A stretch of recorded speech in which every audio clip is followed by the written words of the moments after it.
Vamos ler juntos Filipenses, capítulo 3, louvando a Deus pela sua presença em nosso meio. Aleluia. Leiamos juntos, então, em oração, Filipenses, capítulo 3. Quanto ao mais, irmãos meus, alegrai-vos no Senhor. A mim não me desgosta, e é segurança para vós outros que eu escreva as mesmas coisas. Acautelai-vos dos cães, acautelai-vos dos maus obreiros, acautelai-vos da falsa circuncisão, porque nós é que somos a circuncisão, nós que adoramos a Deus no Espírito e nos gloriamos em Cristo Jesus, e não confiamos na carne. Bem que eu poderia confiar também na carne. Se qualquer outro pensa que pode confiar na carne, eu ainda mais. Circuncidado ao 8º dia, da linhagem de Israel, da tribo de Benjamim, hebreu de hebreus, quanto à lei, fariseu, quanto ao zelo, perseguidor da igreja, quanto à justiça que há na lei, irrepreensível. Mas o que para mim era lucro, isto considerei perda, por causa de Cristo.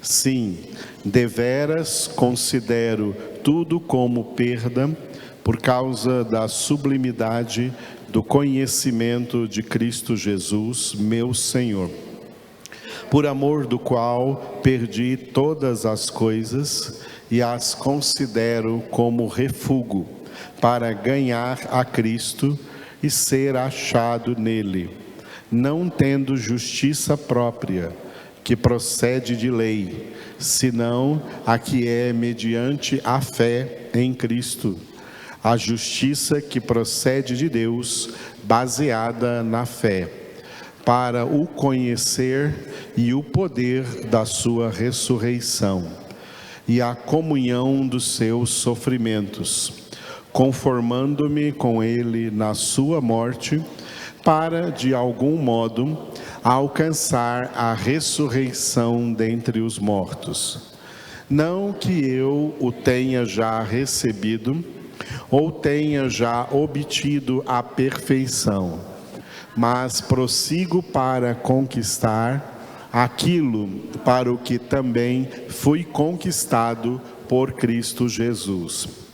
Irmãos, quanto a mim, não julgo havê-lo alcançado, mas uma coisa faço, esquecendo-me das coisas que para trás ficam e avançando para as que diante de mim estão, prossigo para o alvo, para o prêmio da soberana vocação de Deus em Cristo Jesus.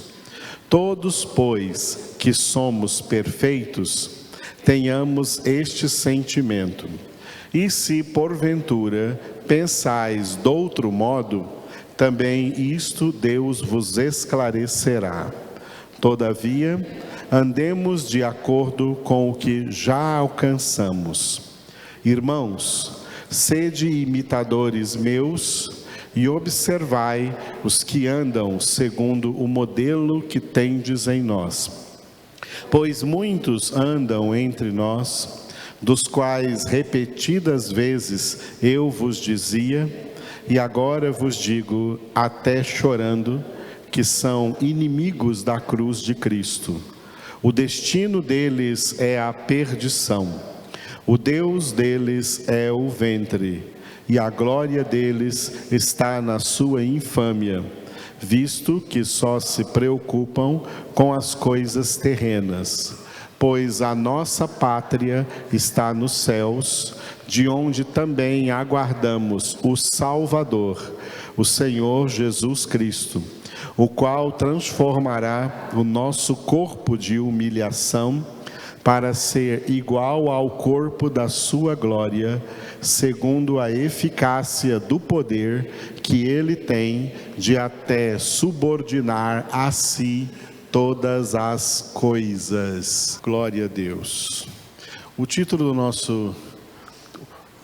da nossa palavra de hoje, também de quarta-feira que vem, nós estamos entrando num tema único aí, que é esse que vocês estão vendo no slide agora. Repita depois de mim: autenticidade espiritual.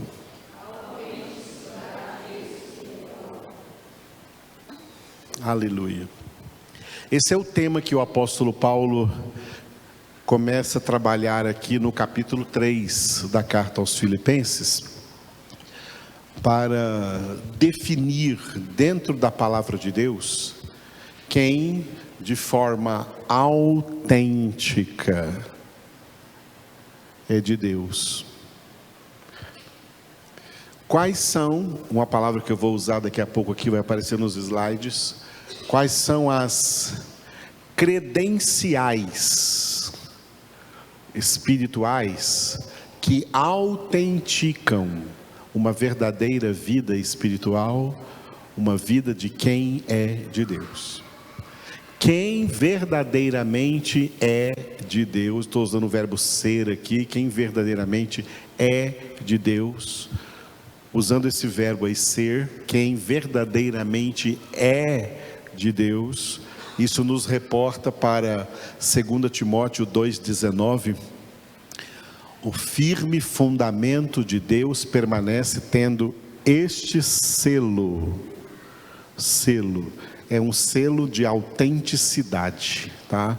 Permanece tendo este selo, 2 pontos, o Senhor conhece os que lhe pertencem.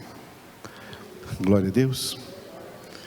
Isso é uma coisa tão tremenda, amados, que nem adianta a gente, né? Às vezes é difícil para nós, até para mim, mas não adianta a gente brigar com quem não é de Deus. Não adianta nada, entendeu? Pode exortar, pode ameaçar, pode desafiar, pode tentar encostar na parede, que quem não é de Deus vai continuar não sendo de Deus, porque não tem as marcas registradas. Porque o Senhor conhece os que lhe pertencem, não apenas porque Ele conhece tudo e a todos, mas porque quem é de Deus tem algumas marcas registradas espiritualmente. E Paulo vai tratar delas aqui. E ele vai tratar delas falando sobre 2 prismas, sobre marcas falsas, marcas aparentemente espirituais, mas que são marcas falsas, que é o que nós vamos chamar de credenciais religiosas. Credenciais religiosas são marcas de falsa espiritualidade, não de verdadeira espiritualidade. As marcas de verdadeira espiritualidade são chamadas de credenciais espirituais. É disso que Paulo vai tratar nesse texto aí, que vai do versículo 2 até o versículo 11. Diga de novo: autenticidade espiritual. Muito bem. Nós já vimos que esse texto foi introduzido nos versículos 2 e 3, com esse tema, diga, cautela. A cautela que Paulo chama a atenção aqui é: olha, toma cuidado para ver se você tem que observar bem a sua própria vida. Cada um de nós tem que observar bem a própria vida. Tá? Parece que a gente acha mais fácil observar a vida dos outros, mas nós temos que aprender a observar a nossa própria. Cada um observar a sua própria vida com muita cautela e ver se a sua vida está sendo uma vida de homem espiritual ou meramente de homem religioso. O homem espiritual tem credenciais espirituais. O homem religioso tem credenciais religiosas. E essas credenciais são opostas. Então, muita cautela. Será que eu estou sendo um homem espiritual ou estou sendo um homem religioso? Será que eu estou sendo uma mulher espiritual ou meramente uma mulher religiosa. Religioso não presta para nada, não tem salvação. O religioso não tem salvação. A religiosa não tem salvação. A salvação está no homem espiritual. Mulher espiritual. E esse homem espiritual, essa mulher espiritual, tem determinadas marcas registradas que autenticam a sua espiritualidade. Tem credenciais que autenticam a sua espiritualidade. O apóstolo Paulo vai falar sobre isso usando o seu próprio testemunho.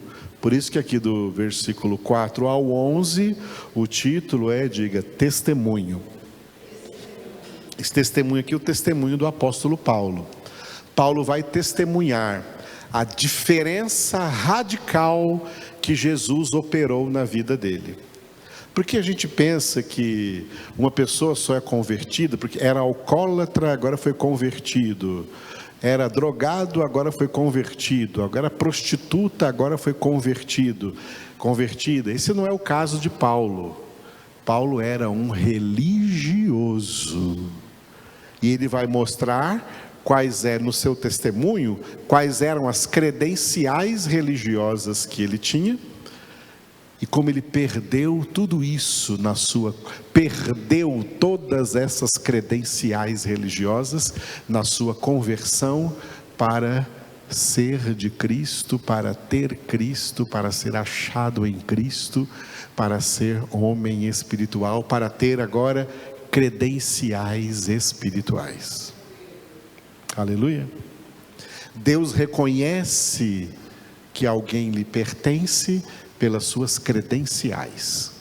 Se Deus vê numa pessoa credenciais religiosas, ele fala assim, isso aí não me pertence não. Quando ele vê numa pessoa credenciais, marcas registradas, espirituais, esse aí me pertence. Ele pega essa pessoa e mostra a tela para Satanás, como fez com Jó. E aí, Satanás, você viu meu servo Jó? Ele tem boas credenciais, ele tem credenciais espirituais.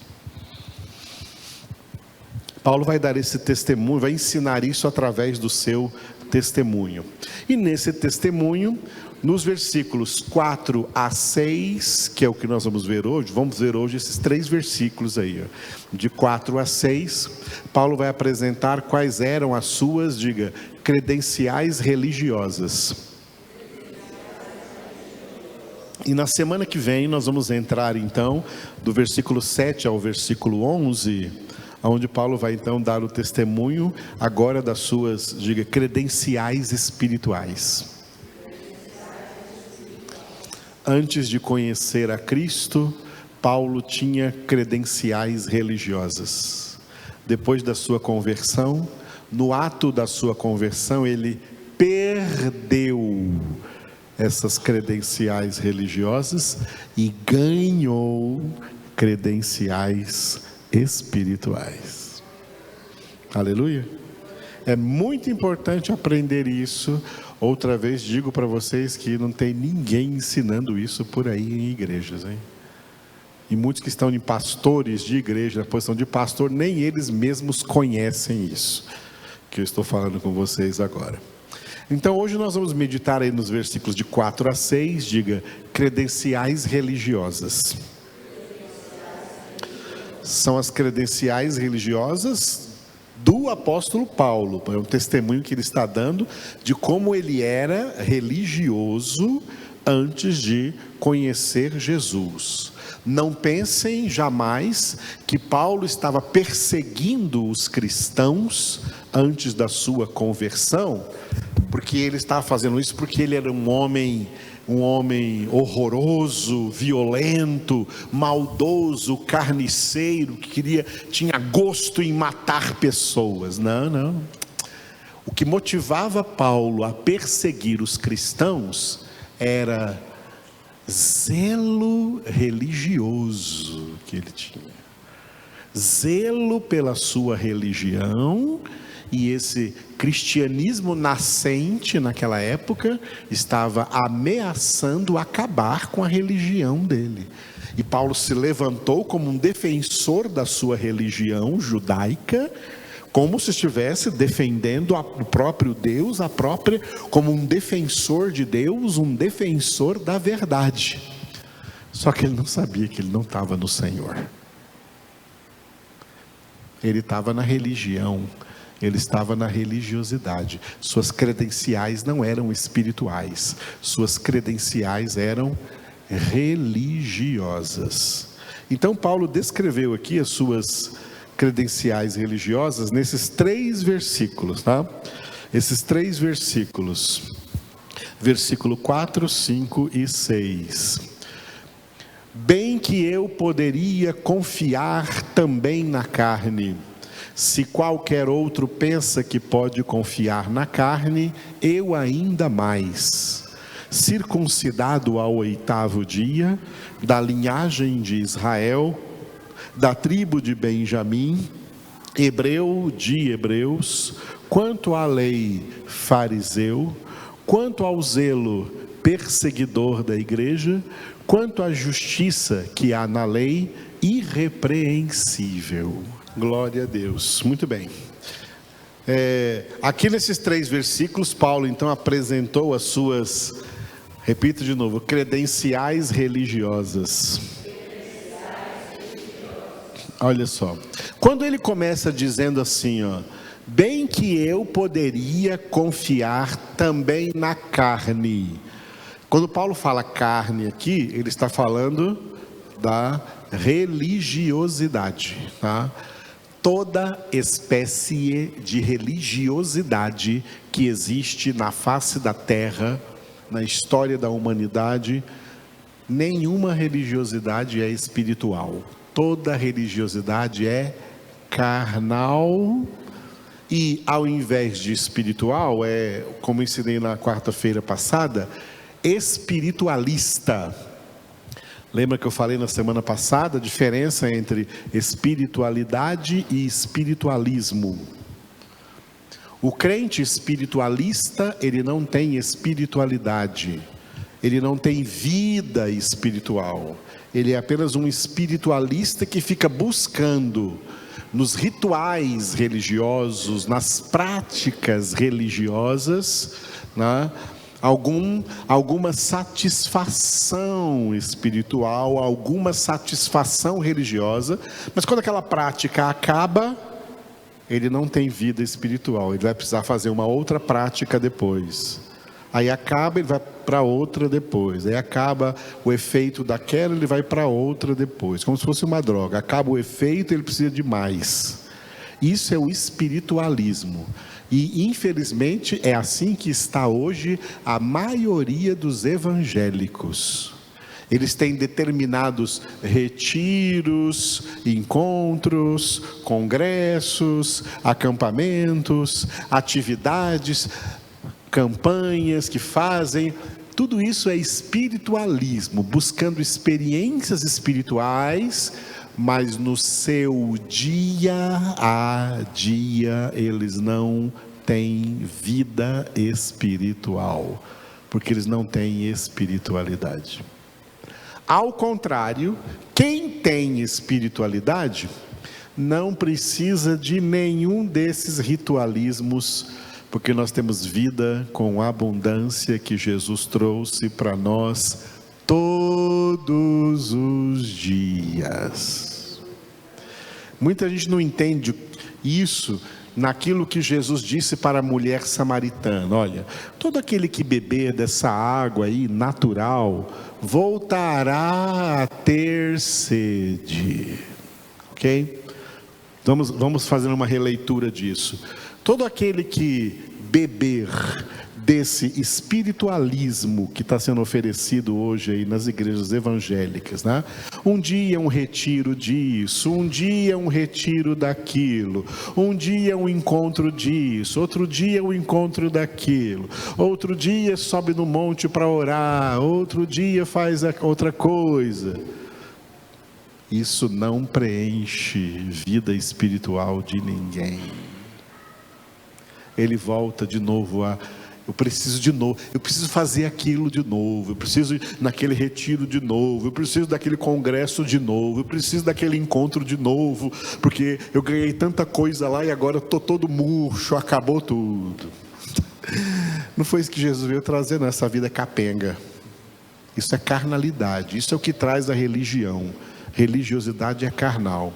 Jesus disse assim: quem beber da água que eu lhe der. Vocês conhecem essa palavra aí de Jesus em João 4? Quem beber da água que eu lhe der, quando é que terá sede? Não lembra não da passagem? Quando é que terá sede? Está muito baixinho isso, aumenta o volume, está baixo. Quando é que terá sede? O que beber da água que eu lhe der, nunca mais terá sede. Porque a água que eu lhe der virá a ser dentro dele uma fonte de água da vida, jorrando para a vida eterna. Isso é espiritualidade. Isso é espiritualidade. Deus disse através do profeta Jeremias: o meu povo abandonou a mim fonte de água viva, de água da vida, para cavar para si mesmos cisternas fendidas, cisternas rotas, cisternas rachadas, que não retêm a água. Ou seja, o que Deus está falando? O povo rejeita a vida espiritual, o povo rejeita a espiritualidade que eu quero dar para eles, e eles querem ficar buscando os espiritualismos deles por aí. Eles querem ficar buscando as experiências espirituais deles por aí. São cisternas rachadas, que não retêm a água. Quando disse isso, pulei essa parte, no profeta Jeremias, Deus falou assim: o meu povo cometeu dupla iniquidade, abandonou a mim, fonte de água da vida, e cavaram para si mesmos, cisternas fendidas, rachadas, que não retêm a água. A maioria dos evangélicos estão aí cavando cisternas rachadas, não retém a água, eles não têm vida espiritual. Quem não tem vida espiritual não aguenta os trancos da vida. Quem não tem vida espiritual não aguenta os trancos do casamento. Quem não tem vida espiritual não aguenta as tribulações de formar família. Quem não tem vida espiritual não tem condições de criar uma família espiritual e filhos espirituais. Quem não tem vida espiritual não pode nada, porque Jesus disse: sem mim nada podeis fazer. Sem vida espiritual é sem Jesus. Aí fica por aí atrás de misticismos, atrás de religiosidade, atrás de carnalidade. Por isso toda religiosidade é carnal. E aí é como se Paulo estivesse falando assim: bem que eu poderia confiar na religião, bem que eu poderia confiar na minha religiosidade, bem que eu poderia confiar na carne. Carne ali significa isso: religião, religiosidade. Aí Paulo falou assim: se qualquer outro pensa que pode confiar na sua carne, porque a sua alma, a sua carne está sendo mantida aí por uma religião, por uma religiosidade, Paulo disse: olha, eu ainda mais. O que Paulo está dizendo aqui é de que quer competir quem é melhor religioso? Eu garanto que eu fui melhor religioso do que todos vocês.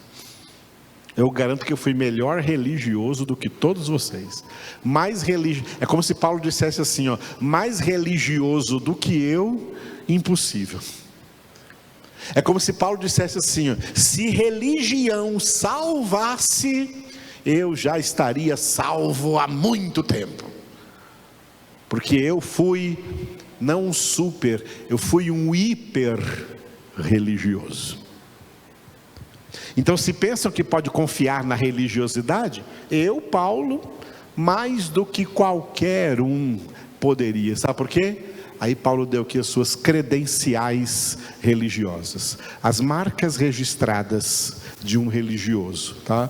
Dele, quando ele era religioso, que se compara com as marcas credenciais religiosas de pessoas de qualquer outra religião aí sobre a terra, tá? Ele diz assim: bom, olha, se qualquer outro pensa que pode confiar na carne religiosa, na sua religiosidade, eu ainda mais. Primeira marca minha, primeira credencial, diga depois de mim: circuncidado ao 8º dia. Ou seja, Paulo está dizendo só, quando eu era criancinha com 8 dias de nascido, já começou a cumprir em mim a lei do Antigo Testamento. Eu fui circuncidado, tá? Direitinho, fui circuncidado ao 8º dia do meu nascimento. Diga, segunda credencial, diga, da linhagem de Israel. Ou seja, eu sou descendente de Abraão, Isaque e Jacó. Eu sou descendente dos patriarcas. Corre no meu sangue, nas minhas veias, corre o sangue de Abraão, Isaque e Jacó. Jacó, que Deus mudou o nome dele para Israel. Eu sou da linhagem de Israel. Terceira credencial, diga, da tribo de Benjamim. Isso, a nação de Israel foi gerada a partir dos 12 filhos de Jacó, e um desses 12 filhos, que formaram as 12 tribos de Israel, teve Benjamim, a tribo de Benjamim, que foi filho de Jacó com Raquel. Com Raquel, Jacó teve 2 filhos, José e Benjamim. De José saíram 2 tribos, tribo de Efraim e Manassés. E Benjamim teve a sua tribo, que ficou morando ali no sul de Israel, junto com a tribo de Judá e a tribo sacerdotal, a tribo de Levi. Ali estava a tribo de Benjamim. Então, o apóstolo Paulo foi descendente da tribo de Benjamim, descendente de Abraão, Isaque e Jacó, da tribo, de uma das 12 tribos, a tribo de Benjamim. Olha a credencial religiosa dele, né? Outro ponto, diga, hebreu de hebreus. Ou seja, de todos os povos que falaram língua hebraica, povos de língua hebraica, hebreus, os hebreus. Eu sou expert nessa língua, eu sou um hebreu de hebreus. Eu sou um hebreu de hebreus. Quer entender o que é ser um legítimo hebreu? Uma legítima pessoa que conhece a língua hebraica, que fala a língua dos nossos antepassados, a língua de Abraão, a língua de Isaque, a língua de Jacó, a língua dos patriarcas, a língua oficial que é usada no primeiro século, aliás, desde 200 anos antes de Cristo, ela era usada exclusivamente no templo judeu e nas sinagogas judaicas para ler as sagradas escrituras, os 39 livros do Antigo Testamento, escritos em hebraico. Paulo era catedrático na língua hebraica, ele era hebreu de hebreus, na língua, nos costumes, na cultura. O sangue judaico, o sangue hebraico fervia nas veias do apóstolo Paulo, quando ele não era ainda o apóstolo Paulo, quando ele não era convertido. Última credencial aqui do versículo 5, diga, quanto à lei, fariseu, diga. 200 anos antes de Cristo, aconteceu uma coisa na história do povo de Israel, que foi a adoção do judaísmo como religião oficial da nação de Israel. O judaísmo foi declarada religião oficial da nação de Israel 200 anos antes de Cristo. Foi daí que começou a existir sinagogas e outras coisas que não existiam no Antigo Testamento. Você pode ver que no Antigo Testamento não se fala de sinagogas, se fala só do templo que Salomão tinha construído. Mas quando Jesus vem ao mundo, já ele encontra uma nação de Israel cheia de sinagogas. Tinha sinagogas em Jerusalém, lá onde estava também o templo, e tinha sinagogas em Belém da Judéia, por toda a Judéia, tinha sinagogas na Galileia, sinagogas de Cafarnaum, sinagogas de Nazaré. Todo lugar tinha sinagogas, pequenos lugares de reunião para os judeus. Isso tudo foi estabelecido 200 anos antes de Cristo. Tá? E aí foi estabelecido também algumas divisões, porque toda religião é sectária.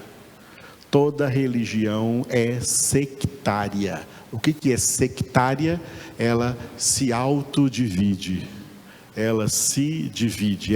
Toda religião ela é divisível. O reino de Deus é indivisível. A igreja de Jesus Cristo, a igreja composta dos eleitos de Deus é indivisível. O corpo de Cristo é indivisível, mas toda religiosidade é divisível. Por isso que igrejas evangélicas, aí uma realidade que se estabeleceu desde a reforma protestante, é a multiplicação de igrejas, e uma igreja se dividir ali, um pastor brigar com outro, e sair, cada um sai e abre uma outra igreja, depois briga de novo, sai outra igreja, e ali, pelas brigas que vão acontecendo, vão saindo cada um e montando uma nova igreja. Isso é divisão, isso é reino dividido, isso é divisão, ok? Por que isso acontece? Não é por causa de espiritualidade, não. É por causa de religiosidade. E quando a nação de Israel, então, adotou judaísmo como religião oficial, como é uma religião, ela é sectária, ela é divisível, ela começa a se dividir, a se esfacelar em grupos. E muitos grupos de judeus diferentes apareceram. 2 deles muito conhecidos, porque são citados no Novo Testamento, são os fariseus e os saduceus. Esses são bem conhecidos porque são 2 grupos mais fortes no primeiro século, no meio do judaísmo, e são citados aqui nos evangelhos, são citados aqui no Novo Testamento. Os fariseus e os saduceus. Fora esses 2 grupos, tinha um grupo chamado de essênios. Os essênios não são citados aqui. Os essênios é um grupo do qual fez parte, inclusive, João Batista. João Batista fez parte do grupo religioso dos essênios, que era um grupo que vivia nas cavernas, como os eremitas, viviam nos desertos, buscando uma vida espiritual, maior do que os que viviam na cidade. Os religiosos fariseus e saduceus viviam mais no meio da sociedade, no meio da cidade, dirigindo sinagogas, pregando no templo e assim por diante. E de todas essas divisões que existiram na religião judaica desde 200 anos antes de Cristo, a mais rigorosa na sua religiosidade, nas suas práticas religiosas, era o grupo dos fariseus. E foi desse grupo que Paulo fez parte. Portanto, quando ele diz, quanto à lei fariseu, significa que eu era um religioso altamente rigoroso na prática da lei da minha religião. Essas são as credenciais religiosas de Paulo, tá? Continua as credenciais no versículo 6. Olha a credencial que ele coloca ali, ó. Quanto ao zelo perseguidor da igreja. Repita.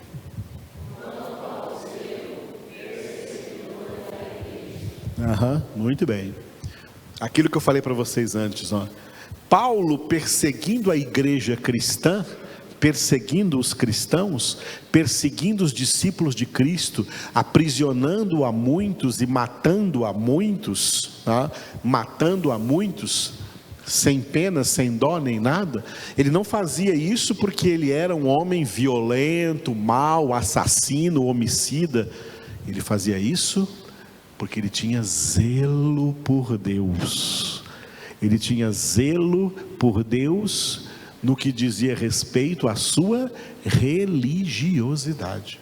Na sua religiosidade, ele se dizia muito zeloso de Deus e das coisas de Deus. Todo religioso diz isso. O judaísmo continua aí no mundo e tem aí super religiosos, muito rigorosos e zelosos da sua religião. O catolicismo está aí, tem muito católico zeloso do seu catolicismo, zeloso da sua religião e assim por diante. O espiritismo está aí, tem muito espírita que é zeloso na prática da sua religiosidade. Olha o que aconteceu esses dias, no calor que estava aí, no dia em que os muçulmanos têm que ir lá para a Meca, mais de 1000 deles morreram por causa do calor. E esses que morreram, para eles, todos morreram com muita honra, porque morreram zelosamente. O zelo deles pelo islamismo não faz com que nem muito calor, sol causticante os atrapalhe de estar ali onde eles acham que deveriam estar, e morrendo de calor, mas estavam ali porque eram zelosos. A religião, a religiosidade produz este zelo, que é um zelo falso, que é um zelo inútil, que é um zelo para nada, porque não tem salvação. Paulo era tudo isso daqui sem salvação, sem Cristo e contra Cristo, perseguindo os cristãos. Quando Paulo perseguia os cristãos, quando Jesus o encontrou em Atos capítulo 9, na estrada de Damasco, Jesus não falou para eles assim: Saulo, Saulo, por que você está perseguindo os meus discípulos? Saulo, Saulo, por que você está perseguindo os meus cristãos? Saulo, Saulo, por que está perseguindo os meus fiéis? Saulo, Saulo, por que estás perseguindo os meus crentes? Saulo, Saulo, por que estás perseguindo a minha igreja? Ele fala assim, ó: Saulo, Saulo, por que me persegues?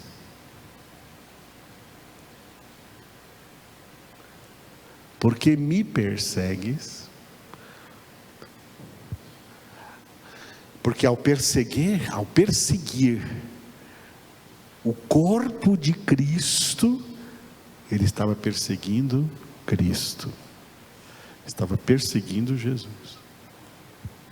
E Paulo tinha isso como uma credencial religiosa que dava a ele fama, respeito, reverência entre os judeus.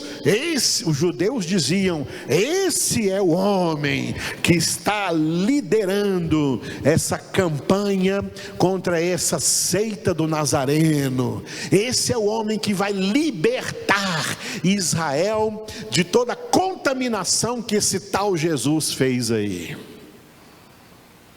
Esse era o respeito, essa era uma credencial, esse era um distintivo religioso do apóstolo Paulo. Isso que significa quanto ao zelo perseguidor da igreja.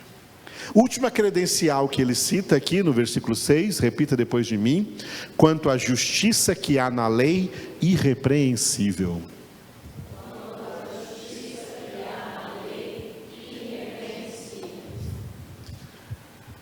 Paulo não caía em nenhum ponto da prática da lei.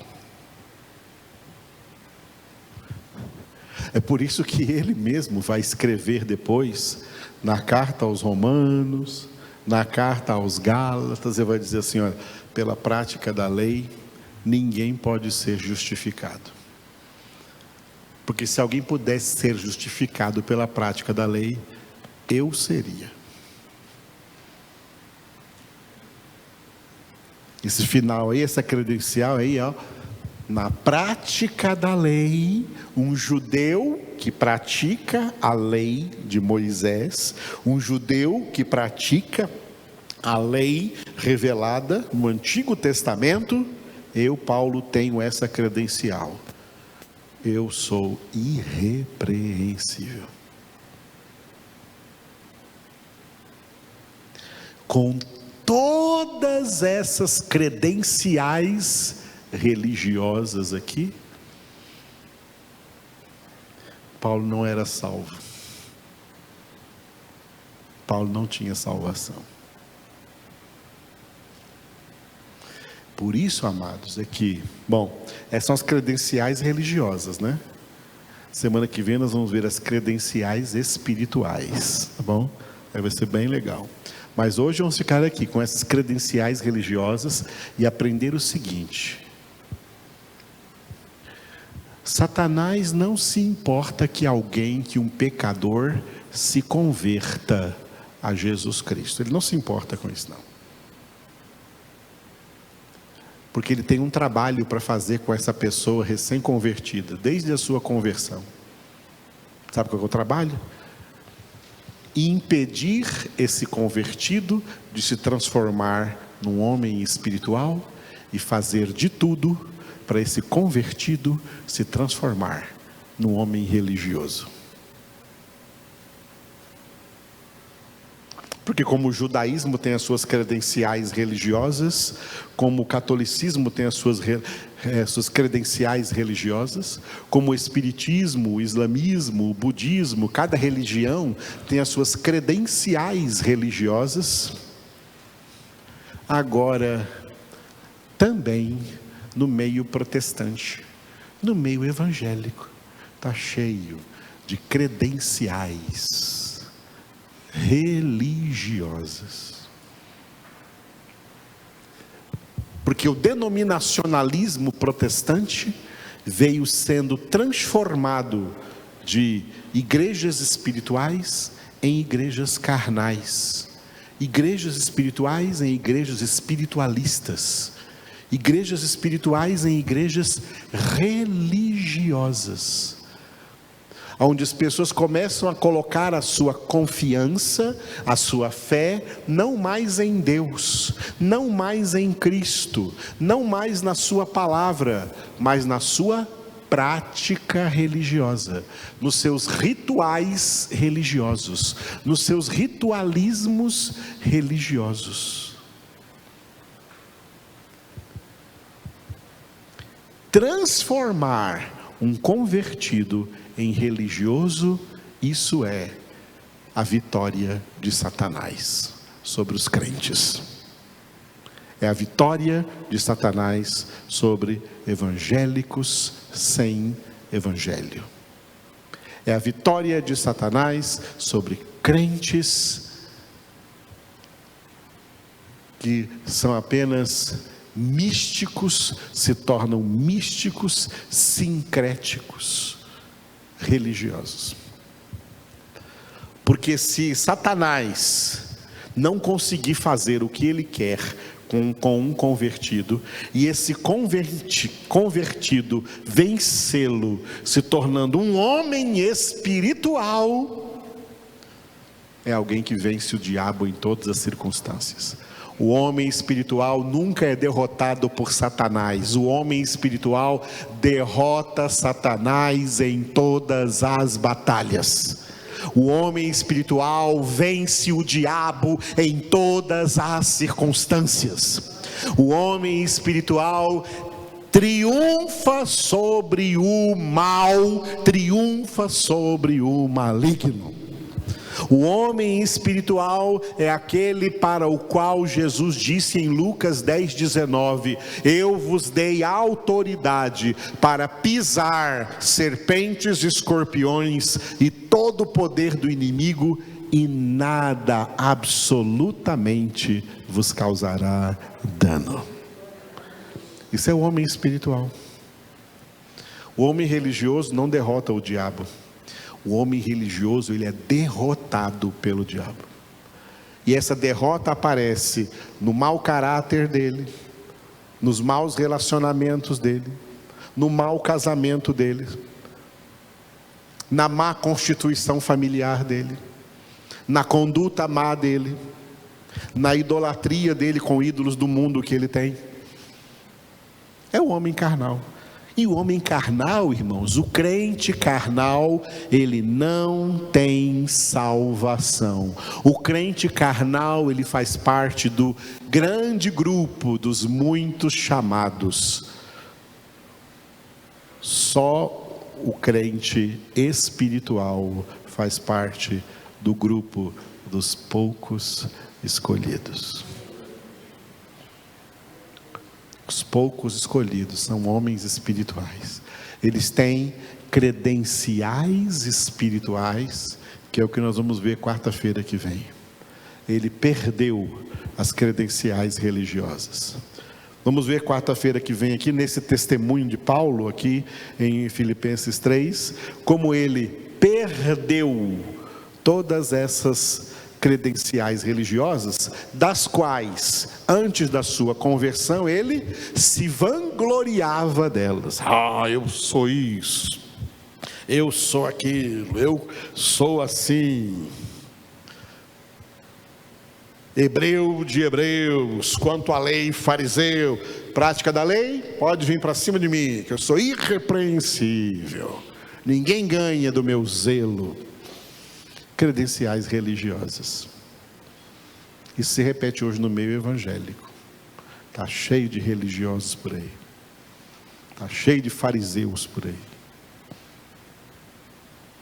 E Jesus continua dizendo para os fariseus as mesmas coisas que ele disse para os primeiros: vocês são hipócritas, duas caras, raça de víboras, cobras venenosas, sepulcros caiados. Bonitos por fora parecem homens de Deus. Olha o terno que veste, olha a gravata que veste. Que hipocrisia num país tropical e quente como esse.